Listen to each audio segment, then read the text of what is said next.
கஸ்தூரி மஞ்சள் சாதாரண மஞ்சளை விட கொஞ்சம் மனம் அதிகமாகவே இருக்கும்.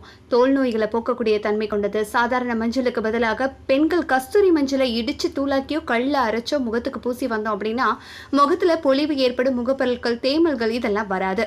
கஸ்தூரி மஞ்சளை இடிச்சு தூள் செஞ்சு துணியில சலிச்சு எடுக்கணும். இதனை தேன்ல கலந்து சாப்பிட்டோம் அப்படின்னா குண்ம நோய் மற்றும் வயிற்று வலி எல்லாம் குணமாகும்.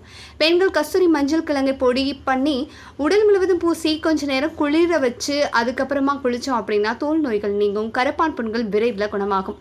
கஸ்தூரி மஞ்சளையும் பூலாங்கிழங்கையும் சம அளவு எடுத்து அரைச்சு முகத்துல பூசி வந்தோம் அப்படின்னா முகம் பளபளப்பாக இருக்கும். இதை டெய்லி பண்ணலாம். கஸ்தூரி மஞ்சள், பைத்த மாவு, தயிரை ஒன்றா கலந்து முகத்தில் பூசி 30 நிமிடங்கள் கழித்து குளிர்ந்த நீரில் கழுவணும். அப்படி பண்ணால் முகம் பளபளப்பாக இருக்கும். முகத்தில் இயற்கை அழகை பேணுறதுக்காக கஸ்தூரி மஞ்சள், கடலை மாவு, பச்சை பயிறு மாவு, பாலாடை இது எல்லாத்தையுமே கலந்து தடவி 20 நிமிஷம் கழித்து குளிர்ந்த நீரில் முகத்தை கழுவணும். இதை தினமும் செஞ்சால் இல்லைன்னா வாரத்துக்கு 4 முறையாவது செஞ்சால் முகம் பளபளப்படைய ஆரம்பிக்கும். இந்த டிப்ஸ் உங்களுக்குலாம் பயனுள்ளதாக இருந்தால் நம்மளுடைய கமெண்ட் செக்ஷனில் செஞ்சு பார்த்து உங்களோட ரிசல்ட்ஸ் என்னன்னு நீங்கள் பதிவிடலாம். அண்ட் இந்த வீடியோவை லைக் பண்ணுங்க, ஷேர் பண்ணுங்க, இன்ஃபோநெட் சேனலை சப்ஸ்கிரைப் பண்ணி பெல் ஐகான் பிரஸ் பண்ணுங்க. நன்றி.